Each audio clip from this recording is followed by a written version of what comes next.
దేవుని యొక్క మహాకృపను బట్టి దేవుడు మనలను ఈ శిలువ ధ్యాన గుడారములో 32వ దినములోనికి ప్రభువు మనలను ప్రవేశపరిచిన వారై ఉన్నారు. ఆయనకే నిండు మహిమ ఘనత ప్రభావములు యుగ యుగములో ఆయనకు మెండుగా కలుగును గాక. ఆమేన్. అలాగే ఈ రాత్రికాల సమయమందు ఆయన సన్నిధిలో, ఆయన ధ్యానములో, ఆయన శిలువ శ్రమలను ధ్యానము చేయడానికై ఏకీభవించిన ఆయన బిడలారా, ప్రభువు మిమ్ములను, మీ కుటుంబములను, మీ పనిపాటులను, మీరు చేయుచున్న సకల కార్యములను ఆయన బహుగా దీవించి ఆశీర్వదించును గాక. ఆమేన్. కొద్ది నిమిషాలు పరిశుద్ధ గ్రంథములో నుండి దేవుని యొక్క వాక్యమును ధ్యానము చేద్దామండి. మత్తయి సువార్త అండి 27వ అధ్యాయము. మత్తయి సువార్త 27వ అధ్యాయము 11వ వచనము నుండి చదువుకుందామండి. యేసు అధిపతి ఎదుట నిలిచెను. అప్పుడు అధిపతి, యూదుల రాజువు నీవేనా అని ఆయనను అడుగగా, యేసు అతనిని చూచి నీవన్నట్టే అనెను. ప్రధాన యాజకులను పెద్దలను ఆయన మీద నేరము మోపినప్పుడు ఆయన ప్రత్యుత్తరమేమీ ఇయ్యలేదు. కాబట్టి పిలాతు, నీ మీద వీరు ఎన్ని నేరములు మోపుచున్నారో నీవు వినలేదా అని ఆయనను అడిగెను. అయితే ఆయన ఒక మాటకైనను అతనికి ప్రత్యుత్తరం ఇయ్యలేదు. చాలండి. గనుక అధిపతి మిక్కిలి ఆశ్చర్యపడెను. చాలండి. ప్రభువు తన పరిశుద్ధమైన లేఖన భాగమును ఆయన మహిమార్థమై మన వినికిడిలో ఫలింపచేయును గాక. ఆమేన్. ప్రభువునందు ప్రియమైన దేవుని విశ్వాసులరా, యేసుక్రీస్తు ప్రభువుల వారిని ఆయనను బంధించినటువంటి వారు గురువారం రాత్రి ఆయనను వారు బంధించిన తరువాత ప్రధాన యాజకుని దగ్గరకు ఆయనను తీసుకుని వెళ్ళిన వారుగా ఉన్నారు. గెత్సెమనే తోటలో ఆయనను బంధించిన తరువాత ప్రధాన యాజకుని ఇంటికి తీసుకుని వెళ్ళారు. అక్కడి నుండి ఆనాడు రోమన్ ప్రభుత్వమునకు గవర్నరుగా ఉన్నటువంటి పిలాతు దగ్గరకు ఆయనను పంపించినటువంటి వారై ఉన్నారు. పిలాతు న్యాయపీఠము మీద అతడు కూర్చుని ఉండి అధిపతిగా ఆయన ఉన్నాడు గనుక ప్రభువుని విచారణ చేయుట ప్రారంభించిన వాడుగా ఉన్నాడు. ఆయనను విచారణ చేయుట ప్రారంభించినటువంటి పిలాతు ప్రభువుని ఒక ప్రశ్న అడిగాడు. యూదుల రాజువు నీవేనా అని ఆయనను అడిగితే ఆయన అన్నారు, అవును నీవన్నట్టే అన్నారు. ఆ ప్రశ్నకు ఆయన జవాబునిచ్చారు. తరువాత అక్కడ ఉన్నటువంటి వారు ఎన్నో నిందలు ఆయన మీద వారు మోపుతూ ఉన్నారు. అనేకమైనటువంటి నేరారోపణలు ఆయన మీద అక్కడ ఉన్నవారు చేయిస్తూ ఉన్నారు. ఆయన మీద లేని నేరములు ఆయన మీద మోపుతూ ఉన్నారు. వాటన్నింటికీ కూడా ఏమాత్రమును ఆయన జవాబుని ఇవ్వక ఆయన మౌనముగానే ఆయన ఉన్నారండి. అందుకు పిలాతు అంటూ ఉన్నాడు ప్రభువుని చూసి, వీరే నీ మీద ఎన్ని నేరములు మోపుతూ ఉన్నారో నీవు చూచావా? మరి నీవు ప్రత్యుత్తరమేమీను ఇయ్యవా? ఎందుకు మౌనముగా ఉన్నావు అని ప్రభువుని పిలాతు అడుగుచూ ఉన్నటువంటి వాడై ఉన్నాడు. కానీ వారు ఎన్ని నేరములు ఆయన మీద మోపినను కూడా యేసుక్రీస్తు ప్రభువుల వారు ఆయన శిక్షావిధి కాలము పూర్తయ్యేంత వరకును కూడా ఆయన మౌనముగానే ఆయన ఉన్నారండి. ఎన్ని నేరములు ఆయన మీదకు వచ్చినా ఏమాత్రమును ఆయన మాట్లాడలేదు, ఎవరికి ఆయన ఎదురు తిరగలేదు, ఎవరికి ఆయన నేను ఏ నేరము చెయ్యలేదు అనబడే మాట ఎవరితోనూ ఆయన అనలేదు. కేవలము మౌనముగానే ఆయన ఉండిపోయినటువంటి వారై ఉన్నారు. ఆయన ఇచ్చిన ఆయన మౌనమునకు సైతము పిలాతు ఆశ్చర్యపడ్డాడు. ఇదేమిటి, వారు ఎన్ని నేరములు ఈయన మీద మోపుతూ ఉంటే ఆయన ఒక్క మాట కూడా మాట్లాడుటలేదు అని, ఎందుకు ఆయన అంత మౌనముగా ఉన్నాడు అని పిలాతు సైతము ఆయన ఆశ్చర్యపడినటువంటి వాడుగా ఉన్నాడు. అయితే ఆయన మౌనము యొక్క ఆయన మీద నేరములు మోపినప్పుడు ఆయన మౌనము వెనుక కొన్ని ఆంతర్యములు ఉన్నటువంటివై ఉన్నవి. ఆయన మౌనముగా ఉండడానికి ఆయన మౌనము కొన్నింటికి సూచనగా పరిశుద్ధ గ్రంథములో మనకి కనబడుచు ఉన్నటువంటివై ఉన్నవి. ఆయన మౌనముగా నుండుట కొన్నింటికి సూచనగా మనకి కనబడుచు ఉన్నటువంటిదై ఉన్నది. అయితే ఈనాడు మన మీదకు కూడా శత్రువుల ద్వారా, అన్యుల ద్వారా, ఇతర వారి ద్వారా ఎన్నో నిందలు మనము ఎదుర్కోవలసి వస్తుంది. నేరములు, నేరారోపణలు మనము ఎదుర్కోవలసి వస్తుంది. కానీ అటువంటి సమయంలో మనమును కూడా ఆయన వలె మౌనముగా మనము ఉండాలి. ఆయన మీద నేరములు మోపినప్పుడు ఆయన ఎలాగూ మౌనముగా ఉన్నారో అలాగే దేవుని సంఘముగా ఉన్నటువంటి మనమును కూడా మౌనముగానే మనము ఉండాలి. అయితే ఆయన యొక్క మౌనము దేనికి సూచనగా ఉన్నది? ఎందుకు ఆయన మౌనముగా ఉండవలసి వచ్చినది? దేవుని మౌనము దేనికి సూచనగా ఉన్నదో కొన్నింటి విషయాలు పరిశుద్ధ గ్రంథములో నుండి మనము ధ్యానము చేద్దామండి. కీర్తనల గ్రంథం అండి. మౌనము దేనికి సూచన అంటే 65వ కీర్తన ప్రియులారా, మొదటి వచనమును చదువుకుందామని. దేవా, సియోనులో మౌనముగా నుండుట నీకు స్తుతి చెల్లించుటే నీకు మ్రొక్కుబడి చెల్లింపవలసి ఉన్నది. చాలండి.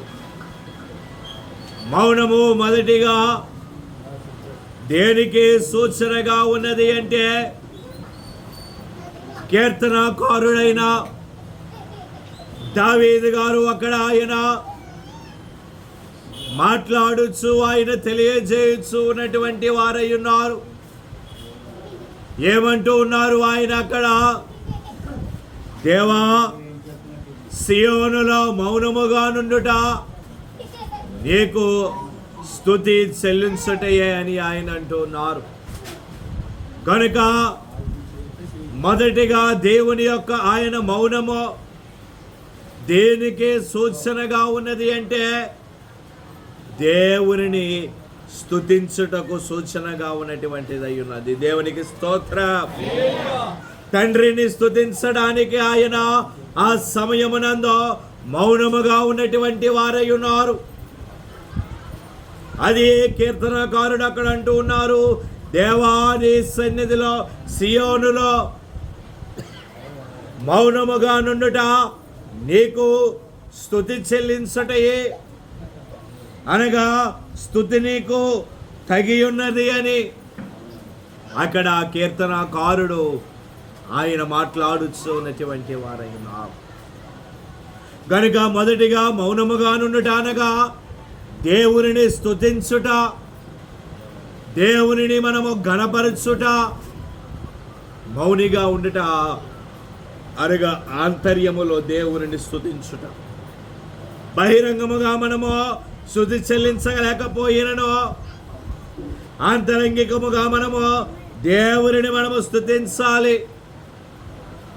ఆయన మౌని అయి ఉండడానికి అది కారణమండి. ఆయన మౌనిగా ఉండి తన తండ్రిని ఆయన స్తుతించుచూ ఉన్నటువంటి వారై ఉన్నారు. అలాగే ఈనాడు దేవుని సన్నిధిలో కూర్చొని వాక్యమును వింటూ ఉన్నటువంటి ఆయన బిడ్డలారా, మన జీవితంలో కూడా స్తుతి అనబడేది చాలా ప్రధానమైనది. స్తుతి మన యొక్క స్థితిగతులను మారుస్తుంది అన్నారు జనుకులు దేవదాసు అయ్యగారు. కనుక దేవునిని స్తుతించాలి, ఆయనను మనము ఘనపరచాలి. కనుకని ఆయన మేడగదిలో ఉన్నప్పుడు ఏం చేస్తారండి? ఆయన రొట్టెను ఎత్తుకుని కృతజ్ఞతాస్తుతులు చెల్లించారు. శిష్యులకు ఇవ్వడానికి ముందు ఆయన మేడగదిలో ఆయన కృతజ్ఞతాస్తుతులు చెల్లించారు. రొట్టె విరిచే సమయంలో ఆయన స్తుతులు చెల్లించి, తండ్రి ఇది దయచేసినందుకు నీకు వందనములు అని ఆయన స్తుతి చెల్లించి ఆయన తరువాత ఆయన శిష్యులకు ఆయన ఇచ్చిన వారుగా ఉన్నారు. ఆయన స్తుతి చెల్లించే ఆయన శ్రమలోనికి వెళ్ళారండి. స్తుతులు చెల్లించే ఆయన శిలువ శ్రమలోనికి ఆయన వెళ్ళారు. కనుక మనకును కూడా నిందలు ఎదురైనప్పుడు, అవమానములు ఎదురైనప్పుడు మనమును దేవునిని స్తుతించాలి. ఆయన నామమును మనము గణపరచవలసిన వారముగా ఉన్నాము. పౌలు శీలలు వారి చేయని నేరమునకు వారు చెరసాలలో వారు వేయబడ్డారు. చెరసాలలో వారు ఉన్నారు. మధ్యరాత్రి వేళ పౌలు శీలలు ఇరువురు కూడా పాటలు పాడి కీర్తనలు పాడివారు. దేవునిని వారు స్తుతించుచూ ఉండగా వారు చెరసాలలో ఉండి కీర్తనలు వారు పాడుచూ ఉండగా, దేవునిని వారు స్తుతించుచూ ఉండగా అక్కడ జరిగిన కార్యం ఏమిటి అంటే, వారు ఆ రాత్రికాల సమయమందు వారు చేసిన స్తుతి ఆరాధనకు చెరసాల పునాదులు కదిలాయి. వారి సంఖ్యలు ఊడి పడిపోయినటువంటివై ఉన్నవి. దేవునికి స్తోత్రం. వారు స్తుతి చెల్లించడం ద్వారా వారి చెరసాల సంఖ్యలు ఊడిపోయాయి, తలుపులు తెరవబడ్డాయి. కనుక దేవునిని స్తుతించాలి. స్తుతించడం ద్వారా మన స్థితిని ఆయన మార్చుచూ ఉన్నటువంటి వారు. కనుక దేవునిని స్తుతించడం మీరు మానవద్దు. కనుకనే కదా మనం పాడుకుంటూ ఉన్నాము కీర్తనలో, దేవుని స్తుతించుడి ఎల్లప్పుడూ దేవుని దేవుని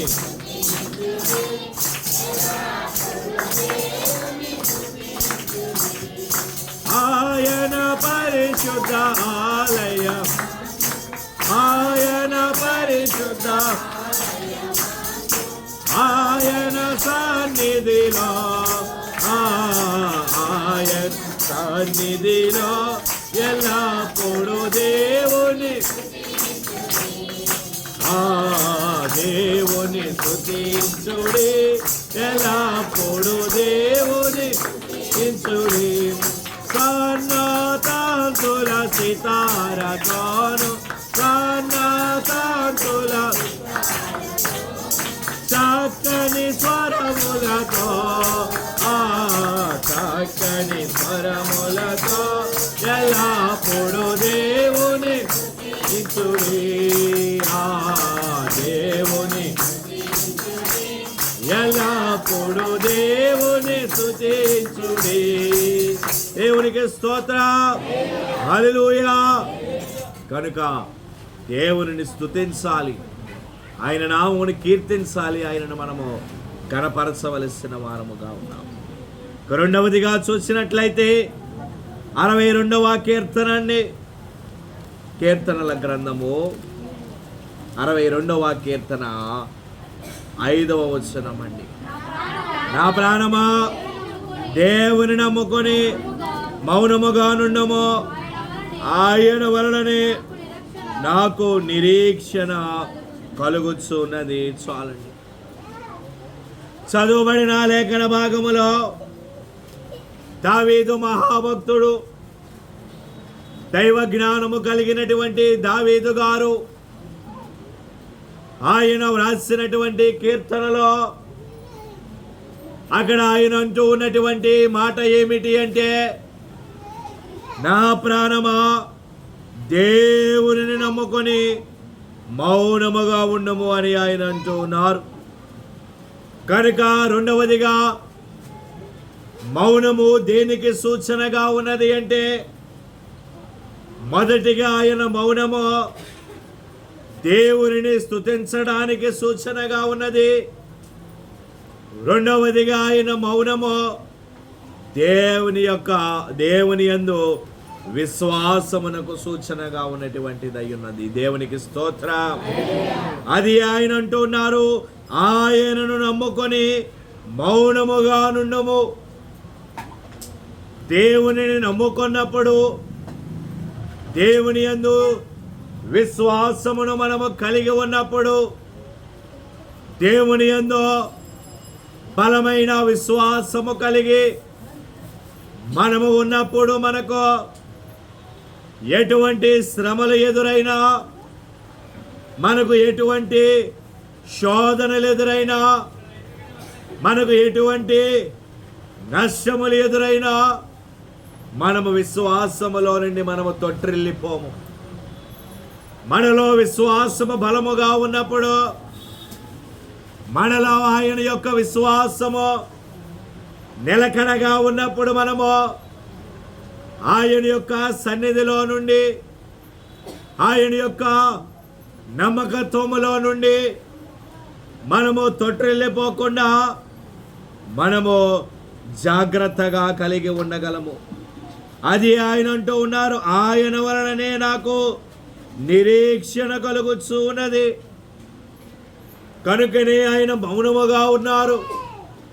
ఆయన నిరీక్షణ అంతయును కూడా తండ్రిపైనే ఆయన నిరీక్షణ కలిగి ఉన్నారు.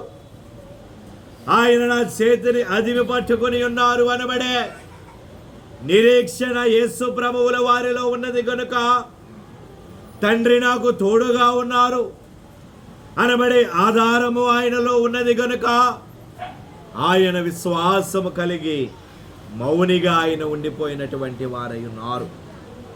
స్టెఫను అతడు బలమైనటువంటి దైవజనుడిగా అతడు ఉన్నాడు. అయితే అతడు పట్టబడ్డాడు. అతడిని ఊరి వెలుపలకు తీసుకుని వచ్చి చేయని నేరమునకు అతడి మీద తప్పిదమైన నేరములను మోపి అతనిని రాళ్లతో కొట్టి చంపారండి. అయితే అటువంటి స్టెఫన్ యొక్క విశ్వాసం ఏమిటో తెలుసా అండి?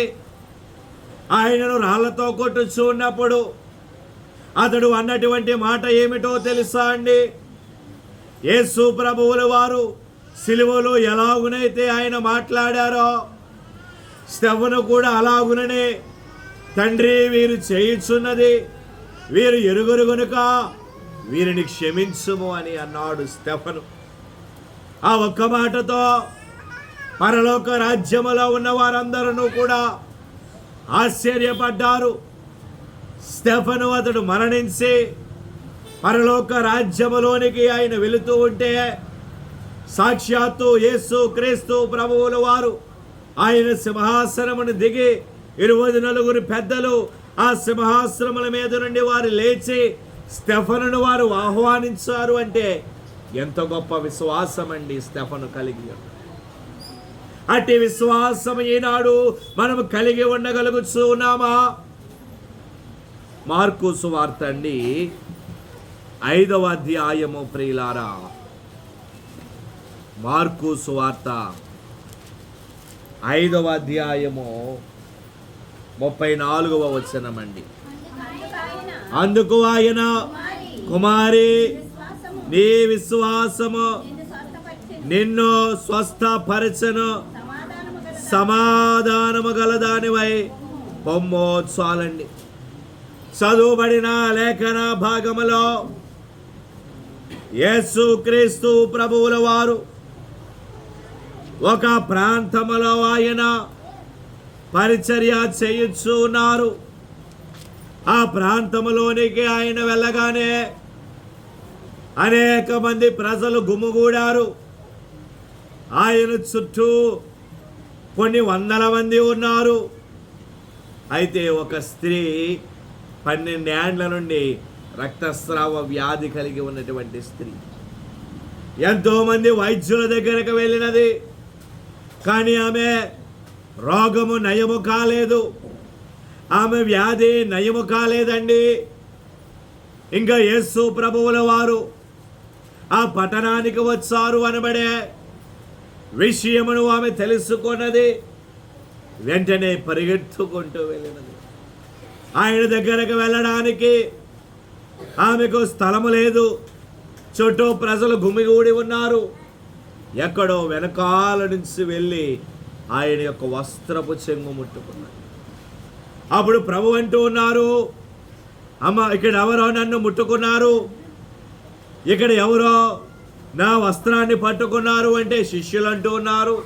అదేమిటయ్యా, చుట్టూ కొన్ని వందల మంది ఉన్నారు, వారు మీద పడుతూ ఉన్నారు, అటువంటిది ఎవరు నన్ను ముట్టుకున్నారు అంటే అది మేము ఎలాగూ చెప్పగలము అంటే ప్రభు అంటూ ఉన్నారు, లేదయ్యా నాలో నుండి ప్రభావము బయలు వెళ్ళినది అనగానే అప్పుడు ఆమె భయపడుతూ పైకి లేచినది. అప్పుడు ఆమెను చూచి ప్రభు అంటూ ఉన్నారు, కుమారి నీ విశ్వాసము నిన్ను స్వస్థపరచను అని ఆయన అంటూ ఉన్నారు. అక్కడ జరిగిన కార్యం ఏమిటో తెలుసా అండి? 12 ఏండ్ల నుండి పరమ వైద్యుల యొద్దకు ఆమె వెళ్ళినది, ఎన్నో గొప్ప గొప్ప మందులు ఆమె వాడినది. అటువంటి ఆమె ఆ రోగము నయము కానటువంటి ఆమె విశ్వాసము కలిగి యేసు ప్రభువుల వారి యొక్క వస్త్రపు చెంగు ముట్టుకోగానే 12 ఏండ్ల నుండి ఏ వ్యాధితో అయితే ఆమె బాధపడుతుందో ఆ వ్యాధి నుండి ఆమె స్వస్థత పొందుకున్నటువంటిది అయ్యున్నది. దేవునికి స్తోత్రం. కనుక విశ్వాసము ద్వారా మొదటిగా స్వస్థతను మనము పొందుకోగలమండి. కనుకనే జనుకులు దేవదాసయ్య గారు చక్కగా వివరించారు. అట్టి విశ్వాసము అమరినారోగికి ఎట్టి వ్యాధి అయినా ఎగిరిపోదా.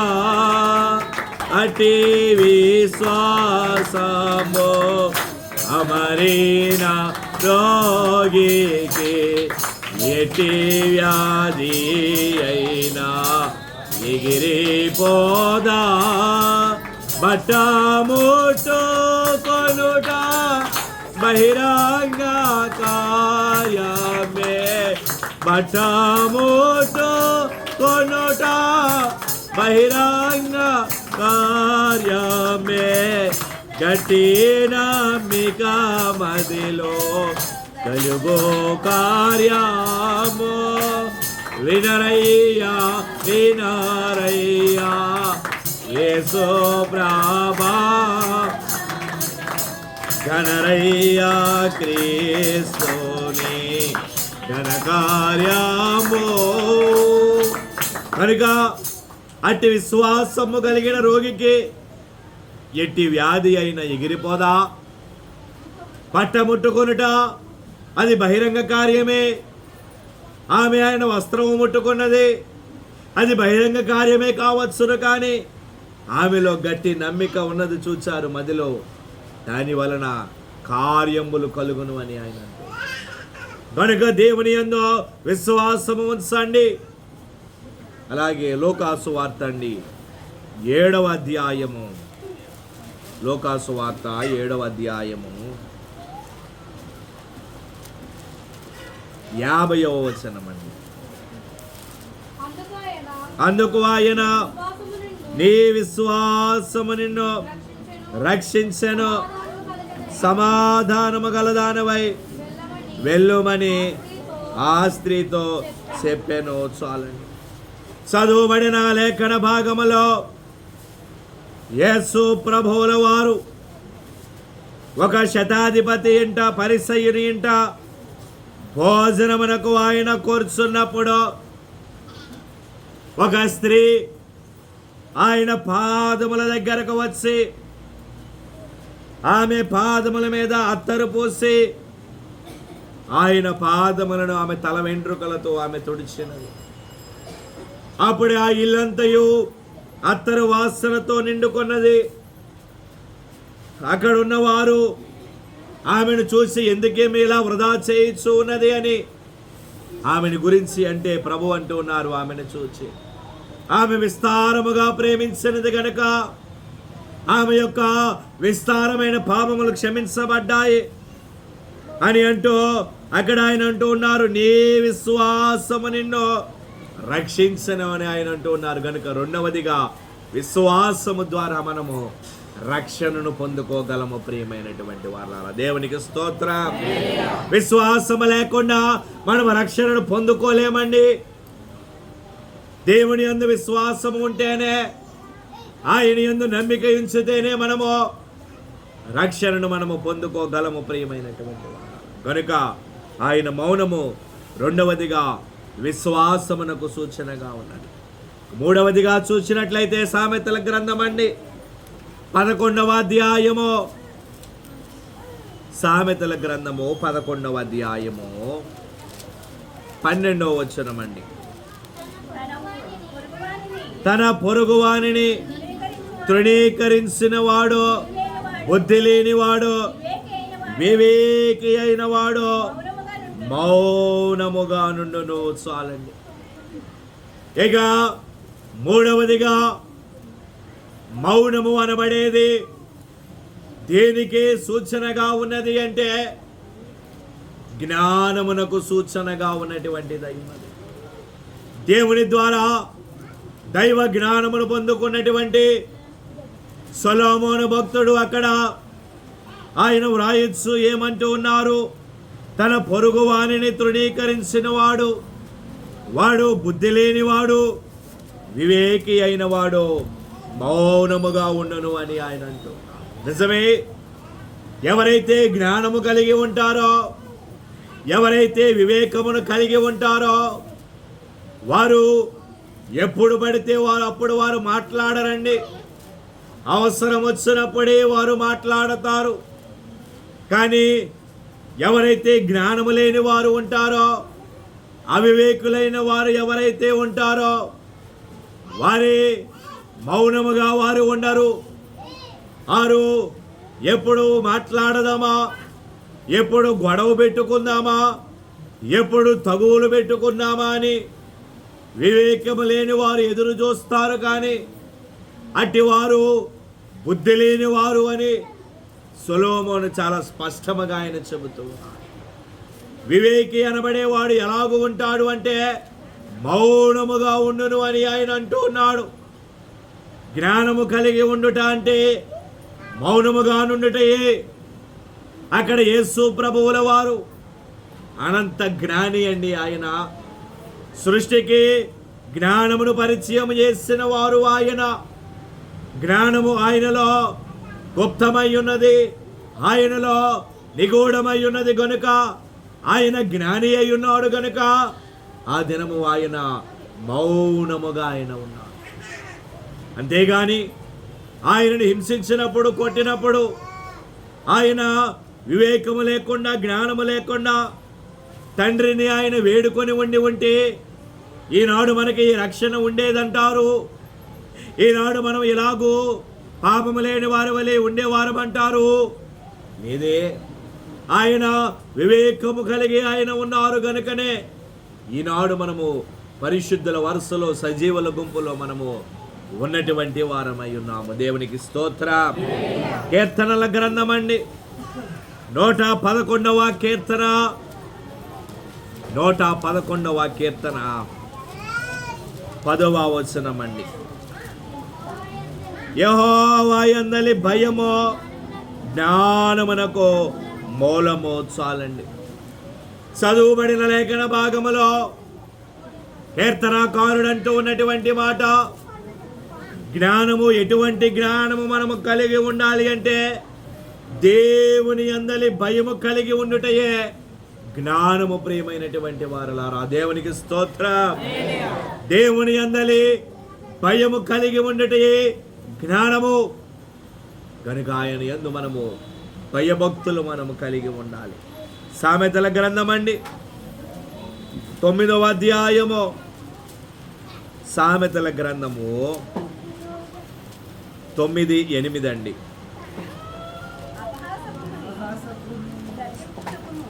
ఆ అపహాసకుని గద్దింపకము, గద్దించిన ఎడల వాడు నిన్ను ద్వేషించును, జ్ఞానము గల వానిని గద్దింపగా వాడు నిన్ను ప్రేమించును. చాలని. ఇక మరి ఒకటి ఏమిటి అంటే, జ్ఞానము అనగా ఏమిటి అంటే మనలను గద్దించేవారు ఉంటారు. ఆ గద్దింపునకు మనము లోబడి ఉండుటయే జ్ఞానము. ప్రియమైనటువంటి వారు, ఈనాడు తల్లిదండ్రులైన వారు మనలను గద్దిస్తూ ఉంటారు. బోధకులైనటువంటి వారు మనలను గద్దిస్తూ ఉంటారు. యాజకులైన వారు మనలను సరి అయిన దారిలో నడిపించాలని కొన్నిసార్లు మనలను మందలిస్తూ ఉంటారు. దానికి మనము లోబడి ఉండాలి.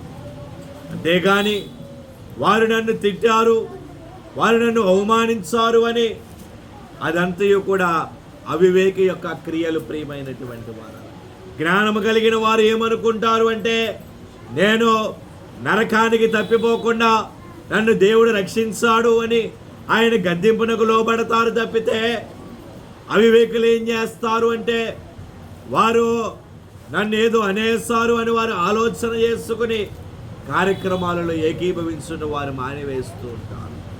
కనుక జ్ఞాని అయినటువంటి వారు, వారు వివేకము కలిగి ఉన్నవారు గద్దింపునకు వారు లోబడతారు, గద్దింపునకు వారు విధేయులై ఉంటారు. కనుక మూడవదిగా ఆయన మౌనము జ్ఞానమునకు సూచనగా ఉన్నటువంటిదై ఉన్నది. 4వదిగా చూసినట్లయితే జఫన్యా గ్రంథం అండి, జఫన్యా గ్రంథము ప్రియులారా 1వ అధ్యాయం అండి. జఫన్యా గ్రంథము 1వ అధ్యాయము 7వ వచనం అండి. ప్రభువైన యెహోవా దినము సమీపమాయను, ఆయన బలి ఒకటి సిద్ధపరిచి ఉన్నాడు, తాను పిలిచిన వారిని ఆయన ప్రతిష్ఠించి ఉన్నాడు. యెహోవా సన్నిధిని మౌనముగా నుండి. చాలండి.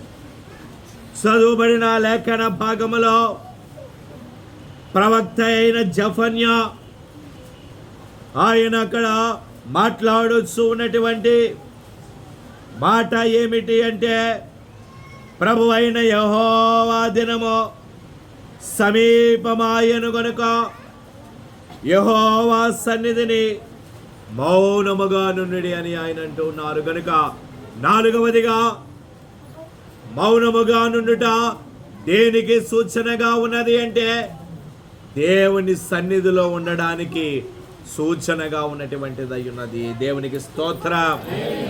ఆయనను ఎన్ని మారులు హింసించినా, ఎన్ని మారులు ఆయనను అవమానపరిచినా, ఎన్ని మారులు ఆయనను వారు కొట్టినా తిట్టినా, ఆయన మౌనముగా ఉండడానికి గల కారణము తండ్రి సన్నిధిలో ఆయన ఉన్నారు గనుక ఆయన మౌనముగా ఆయన ఉన్నారు. అలాగే ఈనాడు మనమును కూడా దేవుని సన్నిధిలో ఉండాలి. సన్నిధి అనబడేది మన జీవితంలో ఒక భాగమైపోవాలి. ప్రియమైనటువంటి మన విశ్వాస జీవితంలో సన్నిధి అనబడేది ఒక భాగమైపోయి ఉండాలి.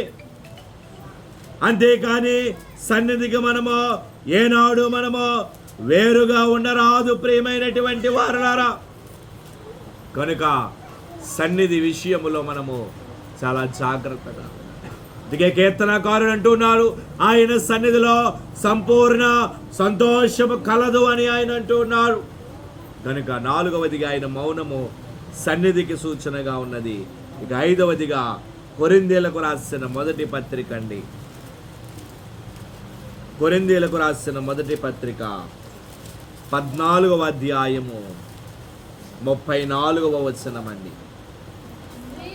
స్త్రీలు సంఘములో మౌనముగా ఉండవలెను, వారు లోబడి ఉండవలసినదే గాని మాటలాడుటకు వారికి సెలవలేదు, ఇలాగో ధర్మశాస్త్రమును చెప్పుచున్నది. చాలండి.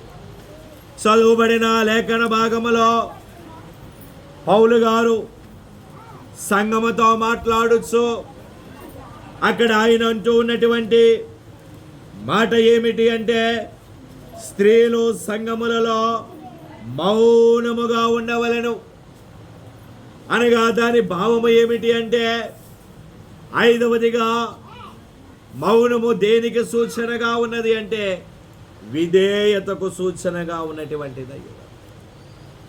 సంఘములో ఉన్నటువంటి మనము విధేయతను మనము కనుపరచాలి. మనము విధేయత కలిగి ఉండాలి. ఆయన సన్నిధిలో మనము ఉన్నప్పుడు మనము మౌనులై మనము ఉండి విధేయుల వలె మనము ఉండాలి. విధేయతను మనము దేవుని సన్నిధిలో మనము కనుపరచాలి. ఈ అధ్యాయం అంతయు మనము చదువుకున్నట్లయితే సంఘములో స్త్రీ పురుషులైనటువంటి వారు ఎలాగో ఉండాలో చాలా చక్కగా పౌలు గారు సంఘానికి ఆయన వివరించారు. కనుక వీలుంటే గృహానికి వెళ్ళాక ఒకసారి ఈ అధ్యాయమును మీరు చదువుకొనండి. కనుక ఆయన సన్నిధిలో వాక్యముని వింటూ ఉన్నటువంటి ఆయన బిడ్డలారా, 5వదిగా మౌనము అనబడేది దేనికి సూచనగా ఉన్నది అంటే విధేయతకు సూచనగా ఉన్నది.